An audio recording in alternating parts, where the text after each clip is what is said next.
Good morning, Shelter. It is 6 a.m., so you know what that means. It's our daily 6 at 6. As we continue on with our series of reproduction in our overall series of Miss Gren and Is It Living, I wanted to kind of briefly talk about the big thing that I think reproduction is all about. And it's something in our spiritual walk in Christianity, and it's discipleship.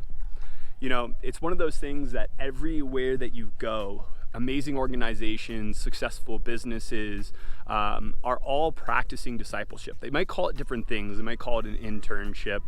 They might call it mentoring. But very simply put, in our spiritual walk in Christianity, it's discipleship. And I believe that there's two things. You're either being discipled or discipling. For a fulfilling, living spiritual walk, these are the two things that must be happening as far as our reproduction is taking place. Now, early on in our Christian walk, it's best to be discipled.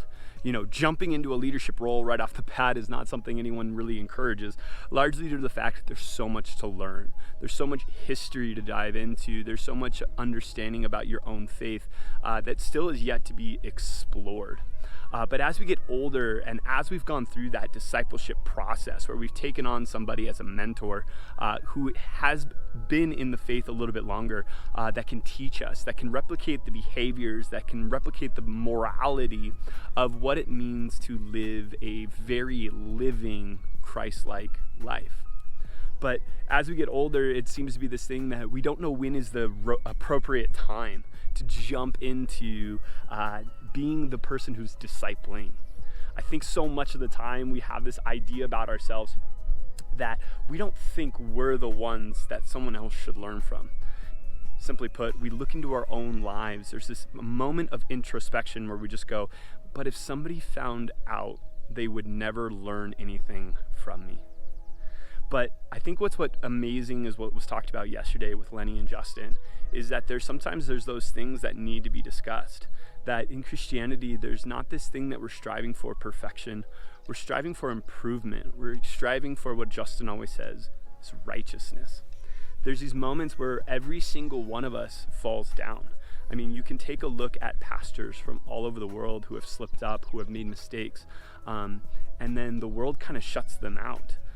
And if we did that to David, I mean, he's one of the most sought after, looked after biblical scholars of wisdom. And if we would have done the same thing that we do to the mistakes of other people in modern day, we would have immediately thrown everything David had done out the window, largely because of the mistakes that he had made while he was king with like Bathsheba. But we have to be reminded that there are people that are actively searching for people like you and I to go out and disciple them. If you've been in the faith long enough, I want to encourage you with this. Reproduction is about making somebody better.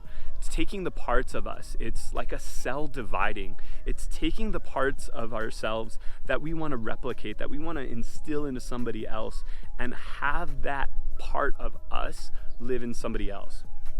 You know, after teaching for 10 years, it's an interesting thing when I look back and I ask, you know, like, what did I actually leave behind?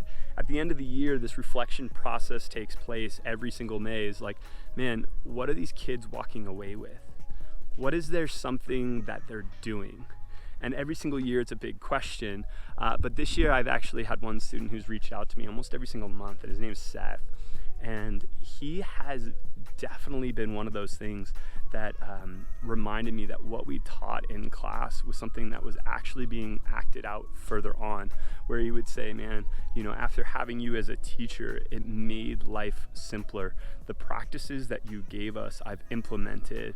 I've used now in my life to be happier. I wasn't as happy, but using the things that you've taught me have made me happier. Now, that's not something spiritual. That was just something I do in the classroom because, you know, we can't actively talk about faith in the classroom. It's against the law.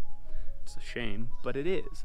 And so we use other things to disciple things. And I want to encourage you in that as well, because it's not just about the spirituality aspect of it. It's, are we building our community stronger?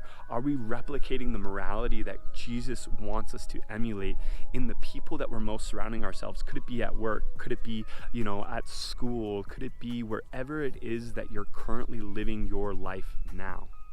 See, God is constantly moving in us. And as he's maturing us, as he's making us wiser, we have to be familiar with the ideas of what it takes to make those practices, those principles, that morality into somebody else. It's who's coming next, who's the next person that I'm going to influence in a unique and powerful way. So if you haven't thought about that, if you're looking for someone to walk behind, I promise you I can hook you up with some of these amazing leaders in our church. If you're looking to find somebody, I know that there's young people who are looking for the same, because life is meant to be shared both from a standpoint of those who have gone the distance and those who are looking to go. I love you guys so much, and I cannot wait to see you guys again. As always, have a great week.